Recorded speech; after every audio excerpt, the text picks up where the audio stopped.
What's up, you guys? Welcome back to my obsession. I wanted to add this in a little bit real quick. This little bit in real quick is what I mean. Um, yeah, I just wanted to show you the shapes of these and how they, in my opinion, they're pretty similar. And I'm really loving this shape lately. It's like a triangular type of deal going on. I still need to find out the designer of this, but it reminds me of Liang Ma. I really love his designs. There's a couple of knives on his Instagram page that you could, if you wanted to look him up, or you may be following him already. I'm not sure. But yeah, Liang Ma's designs, not all of them, but some of them remind me of these two knives right here, which remind me of each other. I love the slot flicking action you get with these, and I love the short handles. There's just something about a triangular blade with a slot for deployment and a short handle. It seems to go very well with me in my hands, and it just works for me in my daily life and everything, at my job, everywhere. So anyway, I just wanted to show you the similarities between these two. I will add this to my other video. Thank you. And here we go. Hey, you guys, what's up? I am doing a review of this little guy today, which is the Civivi KU-122. Its only form of deployment is the slot and the blade, which is actually phenomenal. The action on this guy is amazing. The thumb flicking action is one of my favorites.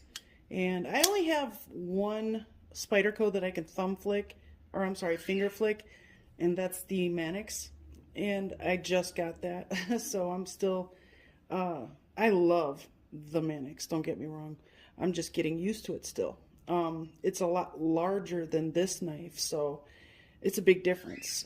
This knife is just about 6 3/4 of an inch, somewhere like just under 6 3/4 of an inch. So it's a small knife, but it packs a big punch, though, in my opinion. It's got great ergos. It has a very small handle, so you can get a 4-finger grip, but it just feels, you can feel how small it is. But it's pretty awesome because you can still get that 4-finger grip. It doesn't have much of a choil on their lesson, but they did put a left-hand carry on here, so I'm really happy about that, especially for, all you left-hand carriers out there. I know there's a couple in my audience. I know Jay, the knife beater, is a left-hand carry type of guy, and so he might like this one. He probably already has it because I know he's really on top of these budget blades. That's another thing, man.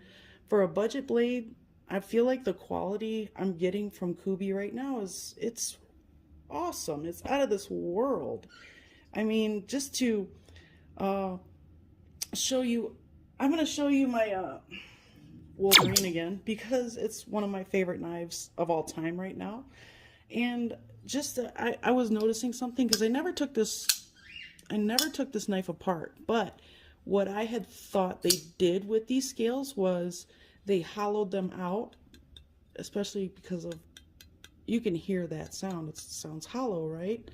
Well, then I was looking at it today and I thought, how could it be hollowed out but still have a frame lock if it was hollowed out? Watch it with me. But yeah, let's get back to the KU-122. Yeah, this guy is a great little worker. It's not like a knife to really beat up on, but you can put this blade through some heavy use. It goes through heavy cardboard. It goes through heavy materials. It's not something that you'd want to cut wires or anything like that with. I wouldn't, just because the behind the edge is so thin. I mean, this is a great slicer. So I would definitely not put that through anything as far as wires or anything more than, just a sturdy material like boots. I put it through the rubber ends of waterproof boots, and it sliced the tips of those boots off like nothing. I mean, it was pretty awesome. This little thing is a worker, so it is definitely, and it carries very well. I mean, just because it has that little problem with this clip. I just wish they would have inset the clip. It might have given us more room here, because this is too thin. It needs more, I don't know. I guess it just needs more room, you know? Maybe bend it. Maybe I could bend it or something. I don't know. But it doesn't have a problem going in your pocket, but sometimes it will hit your pants and it's kind of annoying. But other than that, this is a great little buy. I would definitely suggest it. It's a really cheap one. I'm not sure if there's any more on eBay, but that's where I found them the cheapest. Yeah, oh, check out the blade stock. This is, I think I showed you, but it's just, man, does that distal taper get down there. That thing is paper thin. It's crazy.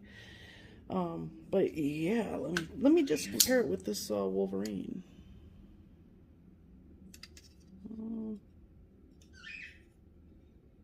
Interesting. The Wolverine overall has a thinner stock, and the tip looks like it's thinner as well. But I have beaten this thing up. Oh, I know what saves it is this swedge right here. This really, swedges, not only do they look good, they definitely have a function when it comes to putting them on a knife. And also I wanted to add that when you are slicing with this thing, you can get really nice long cuts, and the deployment hole does not really bunch up materials a lot. It goes through materials very well. On cardboard it may stop a little, but it doesn't bunch up. It doesn't get caught up in there very much or anything like that. So it's really good for that. Great little knife by Kubi, KU 122. I definitely recommend this one.